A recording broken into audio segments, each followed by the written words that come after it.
Good morning, Madam Mayor and members of Council. The purpose of this presentation is to provide you an update on the violence and vandalism policy since it was originally approved in September of 2000.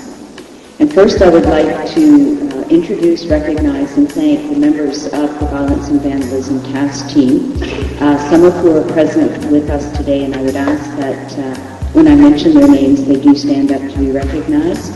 First, Councillor Frank Gale, John Loheis, our Director of Recreation and Parks, Ken Smith, who represents the Greater Toronto Hockey League, Neil Payne-Show, who represents Streetsville Minor Hockey as well as Peel Regional Police, Brad Morris, Executive Director of the Mississauga Hockey League, Jamie Hillis, Manager of Corporate Security with the City of Mississauga, Tom Awasu, who is the Vice Principal of John Cabot Secondary School, Karen Gordon, who is the Manager of Youth Services with the City of Mississauga, Gord Hughes, who is a Director with the Mississauga Sports Council, John Pope, who is Facility Manager of our Thompson and Burnthorpe facilities.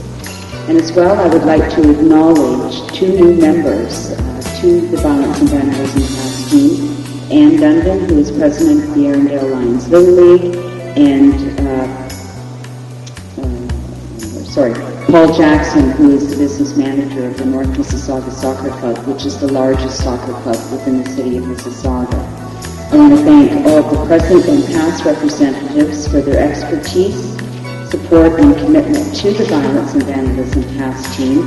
Each and every representative fully embraces, supports, and so it goes back to their roots, and certainly has been an integral part in spreading the word on the policy and its procedures.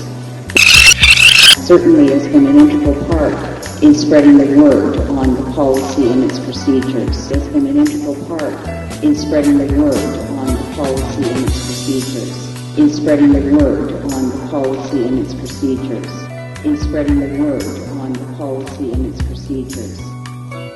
The role of the committee is not only to promote the policy, but also to assist in reviewing incidents and the levels of discipline for those particular incidents.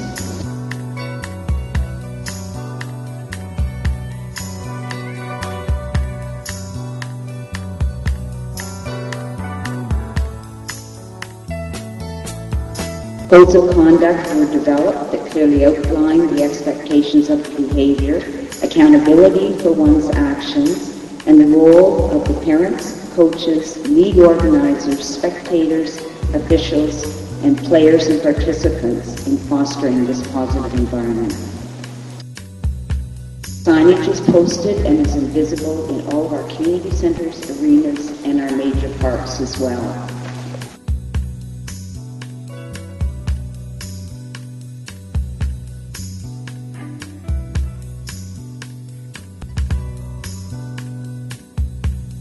The majority of the community groups, as I mentioned, embrace the policy and include this information on their websites.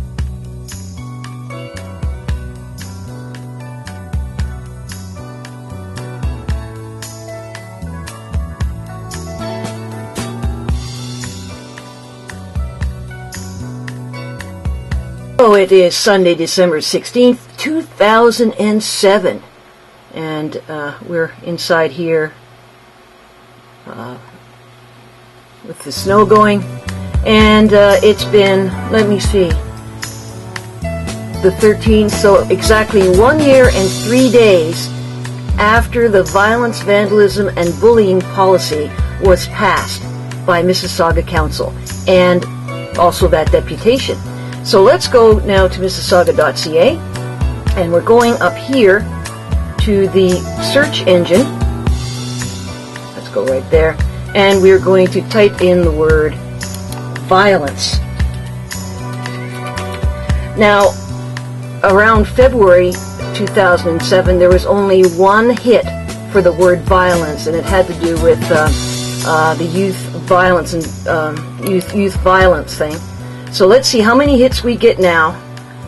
Ooh, there's one response for violence.